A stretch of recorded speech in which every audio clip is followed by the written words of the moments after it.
Please excuse us, my mother-in-law said. My daughter is a med student, and her studies keep her very busy. On the day of the engagement party, there was an empty seat on my husband's side.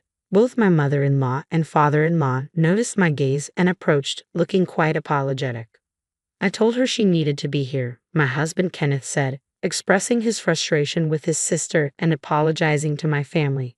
We smiled and reassured them, saying, "Don't worry about it." Seeing our understanding, my mother-in-law added, "We hope you'll get along well with our daughter too." I nodded, "Yes, of course." At that moment, I didn't think too much of it. Since my in-laws and Kenneth had left a good impression, I assumed his sister would be the same. My name is Holly, and I'm 33 years old. Kenneth and I registered our marriage 2 months ago and are planning to have our wedding ceremony next year.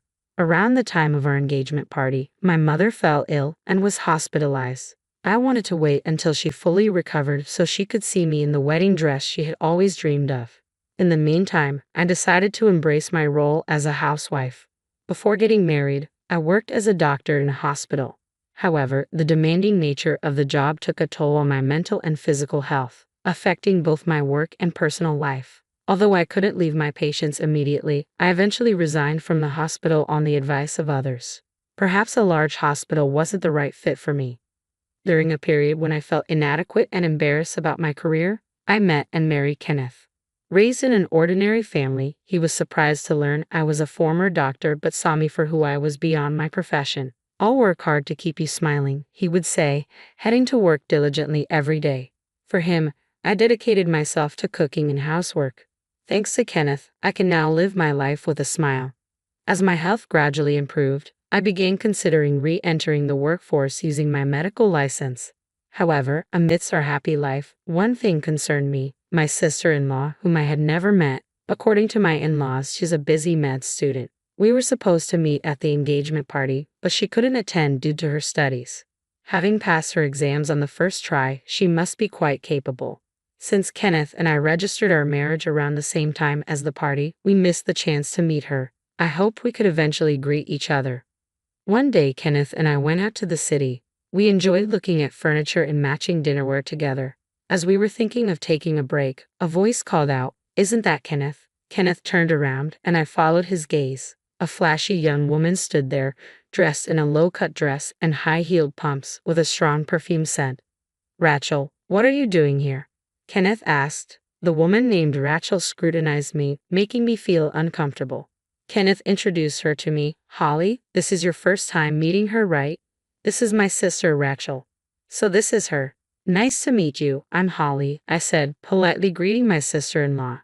She was different from what I had imagined, but I reminded myself not to judge people by their appearance. As I reflected on this, Rachel laughed mockingly. "Oh, so you're already married. Wow, Kenneth, you're handsome and have a high income, but you married such a plain woman. That's just weird." I was taken aback by her blatantly rude comment on our first meeting. It was true that Kenneth, 4 years younger than me, was good-looking and worked for a major pharmaceutical company, earning an above-average income. While strangers might think we were mismatched, I couldn't understand how she could say such things to my face. Sensing the tension, Kenneth stepped forward to defend me and scolded Rachel. "Hey, don't say such rude things. You should properly greet her, especially since you missed the engagement party due to your own convenience." Rachel laughed it off without any concern. "Well, I had a mixer to go to after a long time." Wait, wasn't she supposed to be busy with her studies? Shocked by the reason for her absence, I decided to try and mediate, worried that this could escalate into a heated argument between my husband and his sister. Well, we're meeting today, so that's good, right, Rachel? I look forward to getting along with you." Rachel glared at me. "What do you do anyway?" "I'm going to be a doctor, you know.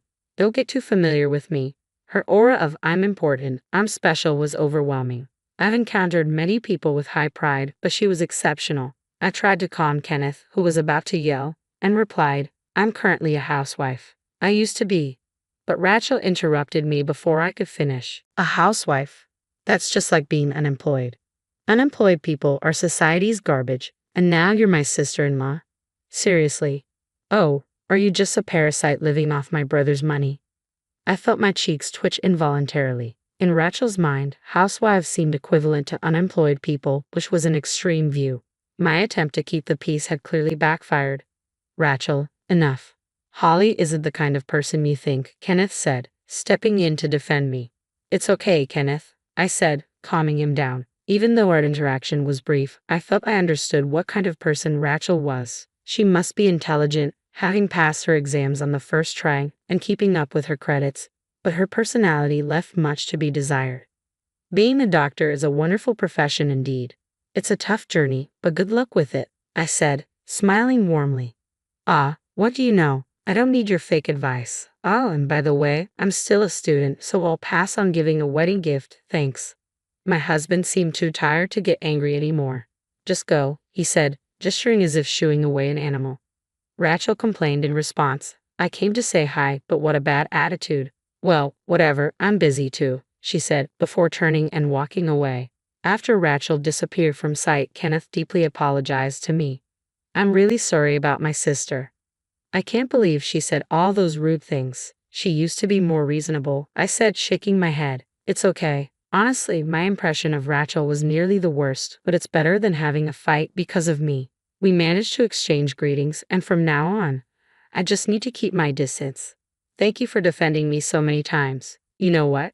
Let's change our mood and have some coffee. I'm craving some delicious coffee. I smiled and Kenneth nodded, looking relieved. A few days later, I visited a large hospital nearby, carrying a tote bag with flowers and a change of clothes. I reached for the door of a private room. Mom, it's Holly. How are you feeling? I called as I opened the door. My mother smiled happily from her bed. I regularly visited her to help with her clothes and personal care. Today, she seemed to be in pretty good spirits. In place of my mother, my brother Andrew, removing his stethoscope, answered. He works as a doctor at this hospital and keeps a close eye on our mother's condition. Seeing his familiar face always brings a smile to mine. It's been a while, Andrew, he said, smiling as he continued to record our mother's progress. I set down my tote bag and took a seat on the round chair beside her bed. Dad was here a moment ago, but he left for a conference. Bad timing. It would have been nice if the whole family could have been together. What a pity, my mother chuckled. This hospital is actually run by my father. I used to work here as a doctor just like him and Andrew. It feels strange being here, a place that's both my family home and former workplace. After enjoying a chat, my mother, feeling sleepy from her medication, said, I think the medicine is working. I'm feeling a bit drowsy, and started to drift off. After tucking her in, my brother said, seeing both of us might have comforted her. We smiled at each other and left the room quietly. My brother and I sat down on a couch in the lobby. How are things with Kenneth? Are you two getting along? He asked.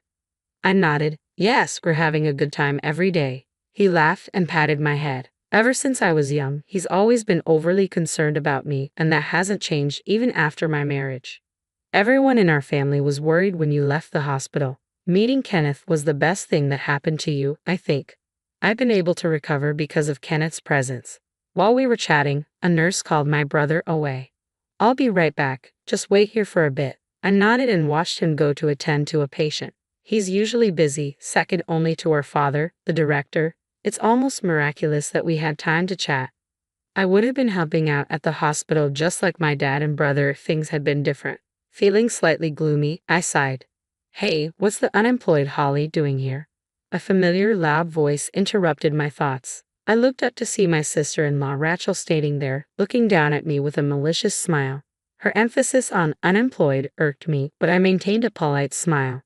Hi, Rachel. I came to visit my mom today. You know we're in a hospital, so it's better to keep your voice down. Feeling uncomfortable at this encounter, I inwardly groaned. Rachel ignored my subtle hint and continued to speak loudly. Wow, your mom's hospitalized. I came here for clinical training today, Rachel said. From her attire, I had somewhat guessed that might be the case. It's not unusual considering she's a med student at a nearby university, but I wish I hadn't run into her. Even so, her appearance is a bit off. I discreetly glanced at Rachel's outfit and couldn't help but feel dismayed. Though not as extreme as the last time we met, her makeup was still flashy and her loosely tied hair was casual. I wondered if she understood the need for a more professional appearance. When I worked as a doctor, I wore makeup too, but I always prioritized cleanliness and kept it subtle to avoid discomforting the patients. Doesn't anyone advise her on this? Glancing around, I noticed several medical students and doctors, many of whom were my former colleagues, looking pale and uneasy behind her. Most of these doctors knew me well, and the medical students, upon being whispered to, seemed to realize that I am the daughter of the hospital director. To them, Rachel must appear as a reckless med student offending the director's daughter, her loud voice disrupting the hospital's decorum. I tried to suggest moving elsewhere. Rachel, please keep your voice down. It's disturbing. Rachel exaggeratedly sighed and interrupted me.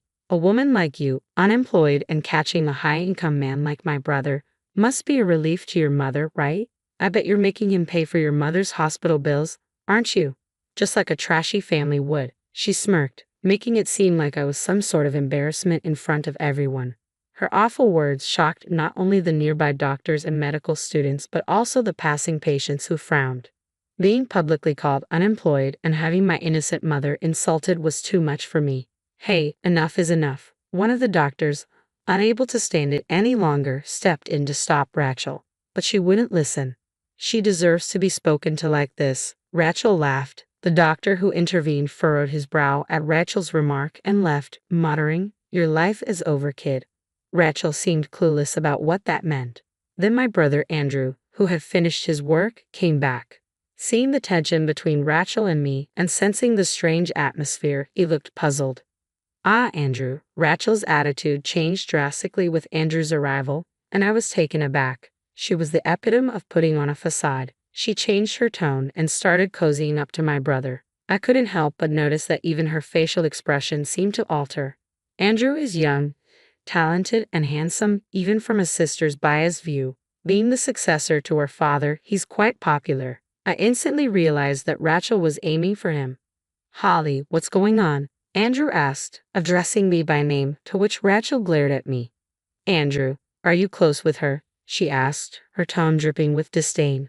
Calling the doctor at her training site by his first name was appalling. Andrew distanced himself from Rachel and casually replied, "Well, yes." Rachel, apparently unhappy with his response, persisted annoyingly. "But she's married, you know. You weren't aware of that, right?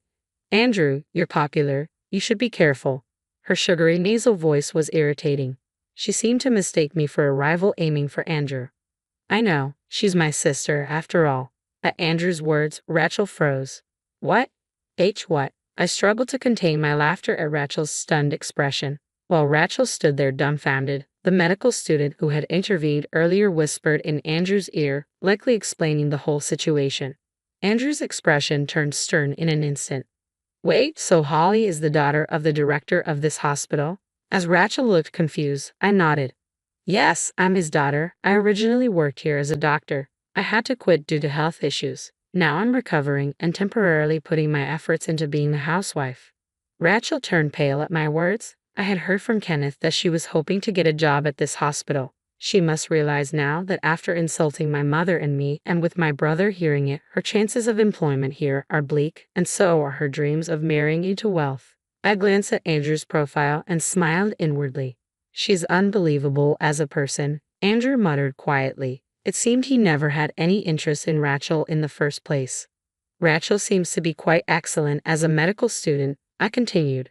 At my words, Rachel visibly flinched. To easily label people as social garbage or belittle them, that's a problem not just as a doctor, but as a human being. Unless you realize what that problem is, you're not qualified to be a doctor. Reflect on that. The people around nodded in agreement with my admonishing tone. Lectured by me, whom she had mocked, and disappointed by Andrew, whom she admired, it must have been a series of embarrassments for her.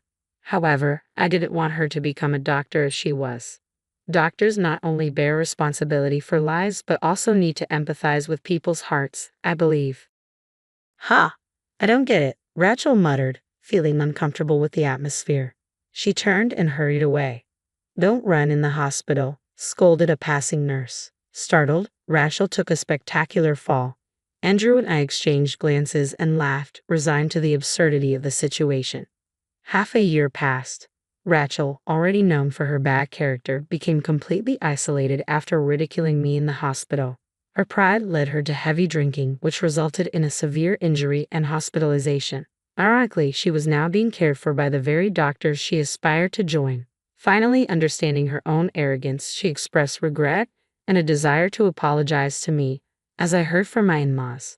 She decided to take a break from medical school and planned to start afresh after her discharge, but it would be a thorny path for her. Meanwhile, I secured a new job as a medical doctor at a pharmaceutical company. My role involves researching and developing medications as well as verifying the safety of new drugs. My father and brother asked if I would return to the hospital, but I wanted to try something new. My mother's health improved enough for home care, and she's looking forward to attending our wedding next year.